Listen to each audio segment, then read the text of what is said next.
Keeks, now let's get into it with the mock draft. You ready? Fun. So this is mock draft 2.0. Last time we did this, we were picking number 1 overall. We traded back. A lot happened.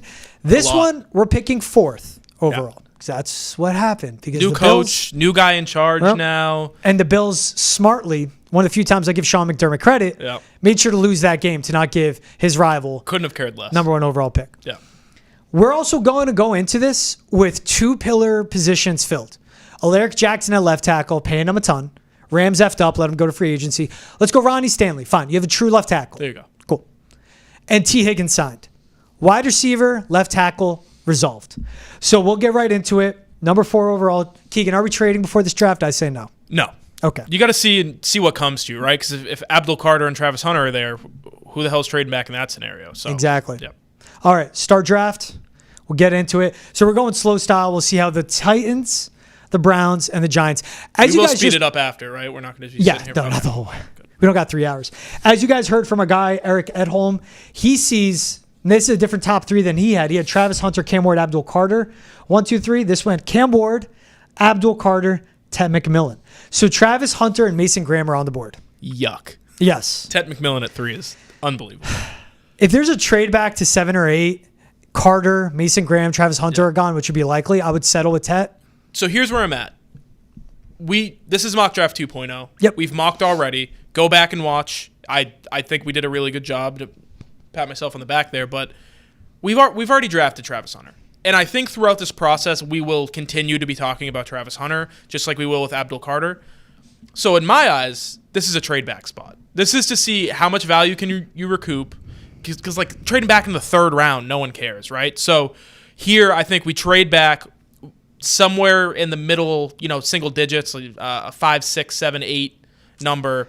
Best you get right now, this is according to PFF, Panthers at 8 and the Saints at 9. Top 2 picks. After that, it's Falcons at 15. They're interested in trading with the Pats. Give me the Panthers. Panthers, all right, so I'm going to ask for the 8th, 58th, 109th pick. I tried to throw in another first. They said no. Let me throw in another second. We can get the 8th, 58th, 109th in this draft. Just brutalizing this team. And 2026 is round 2. Maybe we got to butter them up. We give them a future 3rd. Yeah, I was going to say that. Okay, let's get a little realistic. All right, I'm offering it. Sound good? Yep. Cool. Like last time, I am Mike Borgonzi. Wish we got him. And Keegan is my right-hand man. That's right. So traded back from 4 to 8. Little simulation. Mason Graham at 4 has gone. Malachi Starks at 5. Ooh, Mason Graham. Shador Sanders at 6. Jets at 7. Mason Graham would not make sense. They went Travis Hunter. Okay. Oh, wait, hold on. Did I misread that? Yeah, Mason Graham went 4. I was like, I know I'm off here. So, best overall, Ashton Ginty, Will Johnson, Will Campbell, James Pierce, Luther Burden, Keegan's boy, Mike Green, but you could get him later on. Josh Simmons, Tyler Warren. I'm listing off a ton. This is where it gets interesting. I know where I want to go. Where do you want to go? Will Campbell. And I have... That's a really good guard. Yeah. After you just signed Ronnie Stanley. And he's like... He can play tackle. You know what I mean? Like, he can play tackle. You also need to replace the guy on the right side, too. Like, DeMontre Jacobs isn't going to be your day 1 right tackle. So, you take Will Campbell, 2 upgrades on the offensive line. You didn't have to use a number 4 pick to get it. You got an extra second. You got 2 extra seconds. Yeah. So, I feel more comfortable taking him in this scenario than I would just at number 4. All right. Let's go Will Campbell. All right. That was easy. I like Will Johnson, man, at corner. But it's, again... At the end of the day, you have to upgrade at tackle. You just have to. Now, hear me out, though. Who did we sign again? Alaric Jackson, T. Higgins. We didn't sign a pass rusher. Shamar Stewart's right there. Yeah. Do you want to go Will Johnson or Shamar Stewart in a draft that is deeper in tackles in the later rounds? So, I think this draft is deepest at defensive line. Yeah. You know what I mean? So, I'm taking the tackle who everybody thinks he's the top tackle on the board. I'm taking that guy now, and then I can really beef up the defensive line. I'm not talking just with the 2nd-round pick, but maybe both 2nd-round picks, maybe a 2nd and a 3rd. We saw what the Eagles did in the Super Bowl, right? Like, everybody's going to want to build their team that way. Milton Williams, Josh Sweat, 3rd, 4th-round picks. Right. Everybody's going to want to build their team that way. Let's lean into that right now, right? You take Will Campbell, and then in the 2nd, the 3rd round, you can really start to get creative with the defensive line. That's how I view it. All right. Look. I'll go Will Campbell. And this is going to be nice. Mock draft 2.0. When we get to mock draft 17.0, we'll see. So we're drafting Will Campbell, 8th overall. It's still slow. Now think about it. We have the 38th, 58th, 69th, 77th pick. We could trade back into this first if we want. Yeah. But we just got the offensive tackle, Will Johnson, gone. This is the thing, too. Do you wait around, like you said, for a deep defensive line draft, or do we get back in? And that's when later, maybe we get a Shamar Stewart, right? Yeah. Maybe we get a Micah Green out of Marshall. That's what I mean. Like, these guys they're gonna slip a little bit just in terms of what teams need because it's such a deep class at edge rusher and defensive tackle. Really, like the Mike Greens of the Stewart world went 18th. Did Michael Williams go? Michael Williams most likely did. Yeah, he did 15th. Did Carter go? Who? Georgia. Let me check. Jack Sawyer just went. Your boy, 23rd. Yeah, I like that guy. All right, like Carter went.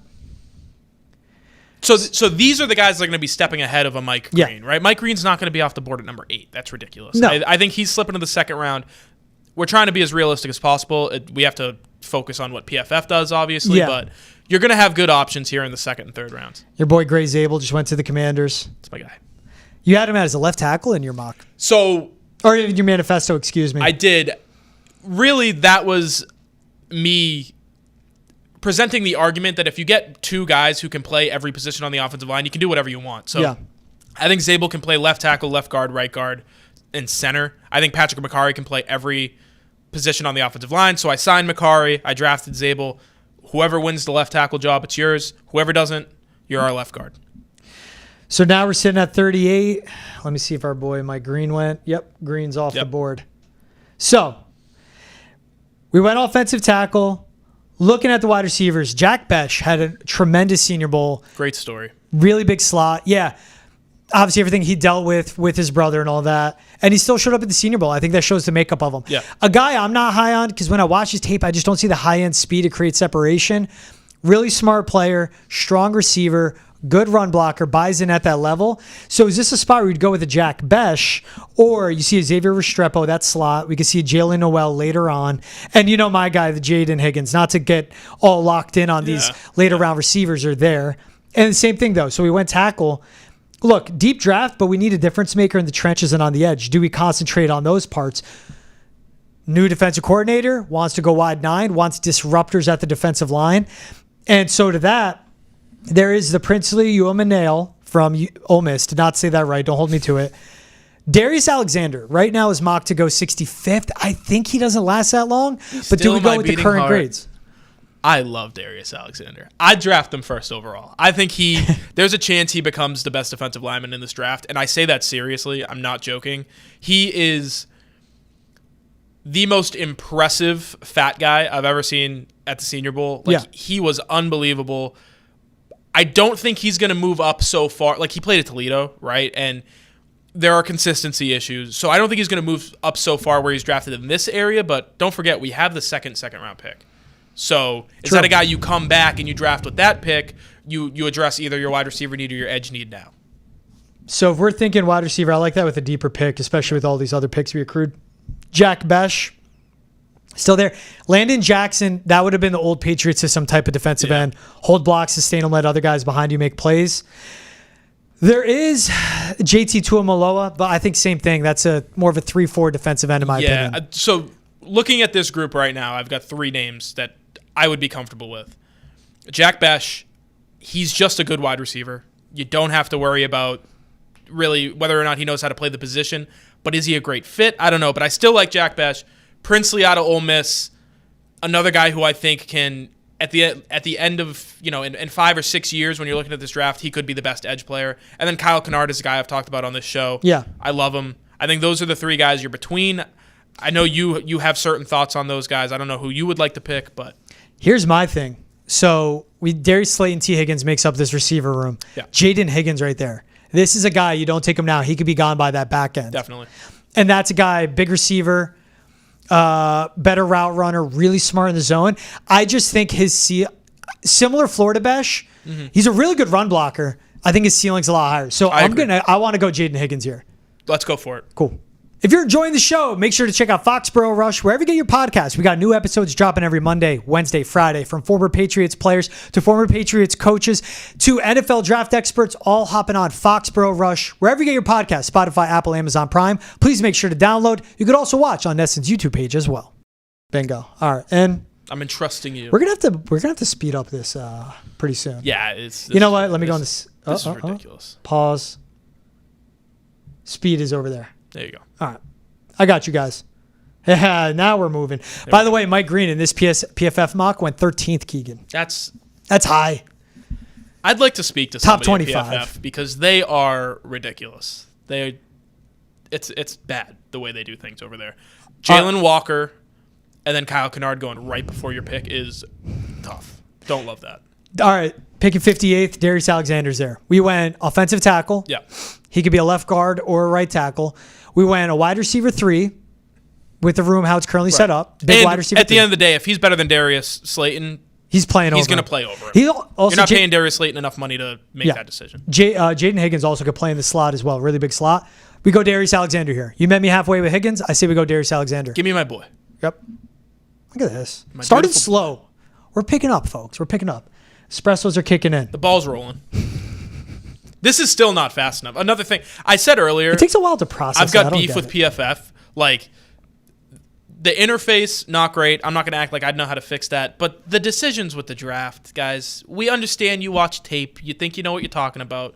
Let's take into account what teams actually do in real life, not just, a schlub over at PFF and what he thinks. No offense. This is when it gets interesting.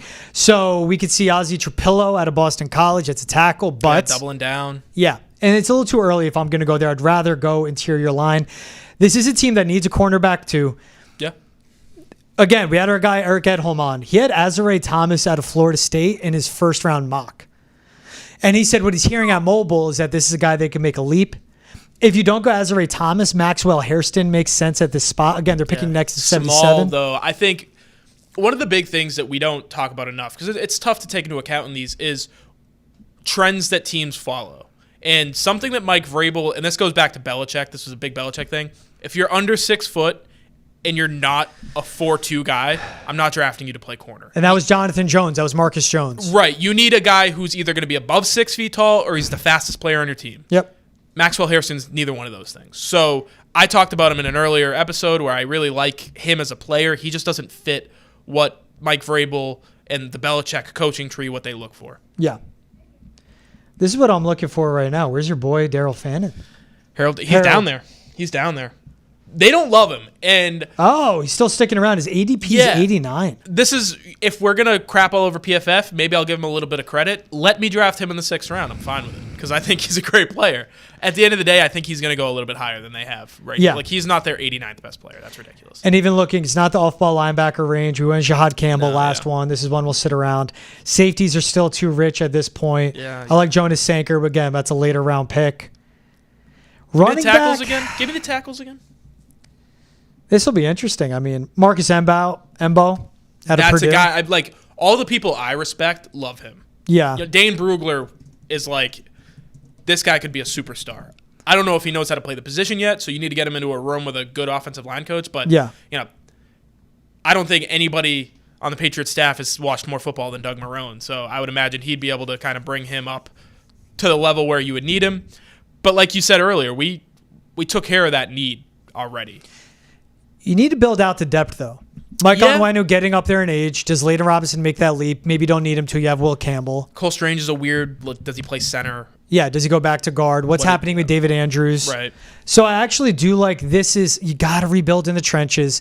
And when you get Doug Marrone with 2 assistant offensive line coaches, and what Bill O'Brien, when he was on Rush, loved about Doug Marrone is he knows how to develop. He looks at a guy and goes, you're not a guard, you're a tackle, vice versa. Yeah. Does that.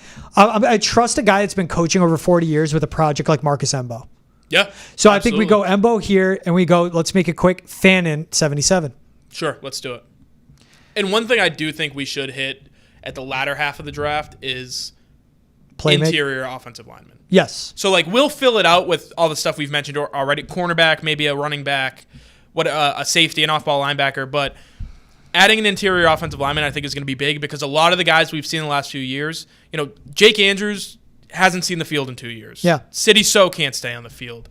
Lester Cotton, like these guys, Oh, God. just get them out of the building and start bringing in some fresh faces. And what you get with Harold Fannin, I think the Patriots bring back Austin Hooper on a contract. I agree. He played for Josh McDaniels. He's a tight end you can trust. For Vrabel. He played for Vrabel in Tennessee. Exactly. And obviously him and Drake may have a rapport. He was probably the most underrated offensive player for them. But if you have Hunter Henry and Austin Hooper, Harold Fannin, this is a weapon. This is a weapon on the outside. Good pass catcher. You love him out of Bowling Green. This might be second straight mock we're taking him in, so we're going to have to switch it up next time, but I'm taking Harold Fannin here. With Fannin, too, he's a move tight end. So he kind of plays a different position than Hunter Henry or Austin Hooper. Think about those two tight end sets that the Patriots ran in the early to mid-2010s. Aaron Hernandez kind of made that spot famous, but they've continually tried to fill that role. Martellus Bennett did it really well for one season. Jonnu Smith didn't quite fit, but they signed him for a reason alongside Hunter Henry. So I think having a guy who fits that role really changes what you can do on offense. Yeah. And I think that's what's important, too, is like he can just be such a difference maker. Like Jaheim Bell is still there, but that was such a project. That was 7th round pick for a reason. That guy's like a fullback at this point, a modern day fullback. Yeah, if you can, and Josh McDaniels likes his throwback fullbacks, right? Like a Jakob Johnson. All right, sitting at 104, Jalen Noel is there. Ooh. It's a weird double dip with Iowa State weapons. I mean, if we're just going to only take offensive tackles and wide receivers, kind of like what are we doing? And we already took a weapon, right? And we signed 2 receivers. Signed receivers. I'm just thinking down the road, man. I think we look defense here. I think defensive line or edge. Like, did we really address the edge need? No. So that's the thing, too, of with just Darius Alexander, the pick, we went 4 of the 5 picks on offense. Yeah. You really need to go heavy on edge out here. So we'll boil it down. Now, this is what's looking like it'll be a reach, apparently, on certain parts. So Baron Sorrell, Elijah Roberts, Savion Jones, Ahmed Hassanein, and then Antoine Powell-Ryland. Powell-Ryland, this is where you get into the value, and it's like, are you reaching on a guy? Yeah. And in a deep edge draft, like we say, who are the guys later on that you like? RJ Obin's okay. Ja Joyner's all right. You need difference makers on the edge. So maybe that's something we ignored. Maybe we should have done this before the draft. And, like pick 219 there, that's a Bryce Huff. You could even do 219 in a future 4th, and that would get you Bryce Huff. Yeah. Very affordable, and that's an edge rusher. Next to 2 B-gap defenders, and you figure out with Keon White, like you have depth in your defensive line. That's what. And with Alexander, you do get the, he can play multiple positions, just like Keon White can. He's best inside in the same way that Keon White is. Yep. But if you really need to, you can play him out on the edge, and you have options to play out on the edge. I like Baron Sorrell. I don't know if I love him at 104. Maybe we look in the secondary now, and then we come back to edge. Maybe Sorrell will still be there. I don't know. This is where you read the board. Like Mello Dotson's there. Kobe Bryant. I like him better than Dotson. So is that where you go with Kobe Bryant, this part, and you hope Sorrell falls to you in the next pick? Yeah, in an ideal world, that's where I go. All right, we're doing it. If you're enjoying the show, make sure to check out Foxborough Rush wherever you get your podcasts. We got new episodes dropping every Monday, Wednesday, Friday, from former Patriots players to former Patriots coaches to NFL draft experts, all hopping on Foxborough Rush wherever you get your podcasts, Spotify, Apple, Amazon Prime. Please make sure to download. You could also watch on Neston's YouTube page as well. So our picks so far. Only a couple picks, right? Yeah. So didn't have to wait long. We'll see if he's still there. Yeah, Baron Sorrell's there. Will Campbell, Jaden Higgins, Darius Alexander, Marcus Embaugh, Harold Fannin, and now Kobe Bryant at corner. So you've taken care of tackle. Yep. You've taken care of your secondary. With this pick with Baron Sorrell, if we do take him, you've taken care of the defensive line. Wide receivers already, you're set because you've got Jaden Higgins on top of what you signed in the offseason. Yep. Tight end, you've added a second one. Now we can just have fun. Now it's like dart board, who's the best player available, we're going to take him. Yep.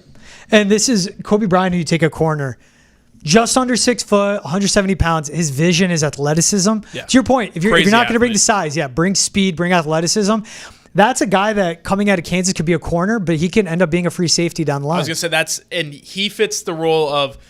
He's a Kalen Bullock. Every safety on the Patriots roster should be playing like new age linebacker. They should all be in the box. They should all be covering tight ends. You kind of need that free safety, that guy who can be a deep third by himself. I think Bryant fits that. The same way a Marcus Jones fits that right now. You can now that you've added another piece to the defensive backfield, you can get really creative. You can move guys all over the place. Yep. All right, we're going to go with your guy, Baron Sorrell. Sweet. I'm down. I'm down to take someone from Texas from an elite defense. A really good defense, right? Yeah. And if it weren't for, I forget who the freshman linebacker is at Texas, who is a freak, but if it weren't for him, Barron Sorrell would be getting the headlines in that front seven. All right, so far for the picks that we've made, Will Campbell, Jaden Higgins, Darius Alexander, Mbao, Fannin, Bryant, Sorrell. So we went defense back-to-back. Yep. Now picking 144th overall. This is where it gets interesting. How many picks do we have left? 4 picks. Okay. 144, then it goes 219, 222, 240. Big layoff here. Yes. Big one. Okay. You know how I stand with Michigan running backs. I know. You love them. And you know who I want to wait for. D-Ed? Yep. I think he'll be there in the 200s. Yeah, I agree. So, or do we go Taj Brooks right now? He won't be there next time we come around. Taj Brooks out of Texas Tech. I think Edwards fits what you're looking for now. I think Brooks in a couple of years maybe will fit what you're looking for. Like, you keep adding miles to Ramondre Stevenson, you're going to need a guy who can take on early down. Yep. Take an early down role. I think that's Brooks. Right now, though, with Antonio Gibson alongside him, another like really athletic third down back, a guy you could throw the ball to, I think that's Edwards. So it's really what you're looking for. Are you looking for somebody now, or are you looking for somebody for the future? And especially if you take a flyer on Edwards in the 7th, I'd live with that. With Taj Brooks, to your point of someone now, that's someone that they've been like searching for, right? Yeah. And it's a little rich. I don't want to trade back because I'm not worried. Let's just look real quick, aside from quarterbacks, who else is on the board. Oladejo out of UCLA. That's another edge. Brining Stool, but that's like we don't need 14 tight ends on this roster. I know. Really. Trevor Etienne. A headache. Yeah. I think I'm all set on him. You don't want Kyle McCord. Kobe King. I think at this part, you go Taj Brooks. Feels like a little bit of a reach when you're going 40 slots ahead of him. But if he fills that need, and that's a guy that could be a goal line back, fill in if Ramondre Stevenson gets injured. Before we do that, let's look at the interior offensive lineman. Yeah, if we can get one of these guys who's super versatile, I think that's worth it. You know, Jonah Monheim is a guy we drafted last time. Seth McLaughlin. You know what? I'm going to put my foot down. You want Seth McLaughlin at Ohio State? He's the best center in the draft. He's just not going to be able to play this year. He tore his ACL late in the season, or it was an Achilles, actually. So, like, you're probably looking at a redshirt rookie year. But with the Patriots and what you need right now, like David Andrews has one, if that, year left. And Cole Strange, his contract will be up after, I believe, this year. Yep. Get Seth McLaughlin, get him in your system, and have a starting center moving forward for next year and beyond. I think Seth McLaughlin, the fact that he fell this far is crazy to me. Okay. You're standing on the table. This is your stand on the table. Don't. All right. This is your stand on the table moment, not literally. I was going to do it. I know. It would have been a bad angle for the folks. It would have been weird. I'm thinking of our viewers. Yeah. Seth McLaughlin done. I mean, like, that's a great player. That's Alabama to Ohio State. Was a superstar, and then he just got hurt. Yeah. That's all that was. That's a guy at really high IQ. He played for Nick Saban. 6'3", 305. And then he went and played at Ohio State. Right. Two pro-style offenses. Chip Kelly. He played in that offense. He played with a lot of really good players. So I'm staying away. I'm not doing quarterbacks. Jackson. What's that? I just noticed that Jaquindon Jackson, the running back out of Arkansas. Yeah. The Patriots have a guy named Jaquay Jackson. Just funny little. Oh, you're making an observation there. Just making an observational stuff. All right, you put your foot down. I don't want like re-racking other. You know what? I'll let you take it from here because I've put my foot down too many times in this draft. I got my Darius Alexander. I got my Harold Fannin. I got my Seth McLaughlin. Yeah. I'm gonna watch you cook. So I appreciate you doing that for me. Thank you. I love cooking. But Karen Reed, interesting. Chef George. When I'm looking at all these depth pieces and where we go, the running back position, I just want to get fancy here, and I don't want to go with a guy I already drafted. That's Donovan Edwards. Yeah. You took me away from Taj Brooks, though. You know, I'm putting my foot down. Give me Raheem Sanders. Oh, Rocket Sanders. Yep, there we go. Got to do that. All right, where do we go after Raheem Sanders? We're up against the clock, Keegs. You helped me out here. I appreciate you letting me cook, but let's go. Best player available. Take off the position stuff. I'm not taking a quarterback. Don't need a quarterback. Fadil Diggs. That's edge. all quarterbacks, apparently. Yeah. You know, Malachi Moore is a guy who has some issues with coaching, but he's a good player. Like, he's a good athlete. Do you want him? Kind of try to work him into the secondary. One of the Colorado receivers would be fun. You put Malachi Moore in an experienced coaching room with the safeties coach that the Patriots now have. Hunter Waller out of Wisconsin, you just know he's going to be smart. Yeah. But what's his ceiling like? I'm going this. Let me go with the flashy flyer. Let me go Malachi Moore. All right. I'm trusting in my head coach I brought in. Right, culture builder, right? If he was a That's what he corner, does. I'd be more hesitant, but he's not. All right, so we went with your boy Rocket. I don't like any That's of your these boy. quarterbacks. That was your pick. I don't like any of the quarterbacks left. What are we wasting our time for? Drew Kendall, BC. Another guy in the manifesto. Another depth center. Yeah. Kyron Lacey out of LSU. I don't think he'll make it to the NFL, to be honest with you. Yeah. That's a guy I think we spoke about last one too. Just Yeah. like doesn't have that next level makeup. Well, also, I don't know if you heard, maybe the biggest off-field controversy in the history of draft lead-up. Yeah. Like, I just don't know if he's going to make it that far. I really don't. Tonka Hemingway, USC. That's what I'm doing. South Carolina. Do it. Big. It's a big boy. Big. Big boy. Get us to depth. All right. That's it. Mock draft closed out. Man, that was like speed round. That was exciting. Yeah, Exhilarating. we were running up against it there. We were just trying to figure it out. Give us a draft. Give us a grade, baby. Give us a draft. Give us a grade. Stay in your seat. Grading your draft. And PFF says... Where's the grade? B- is my guess. B. A little better. Not as tough of a grader.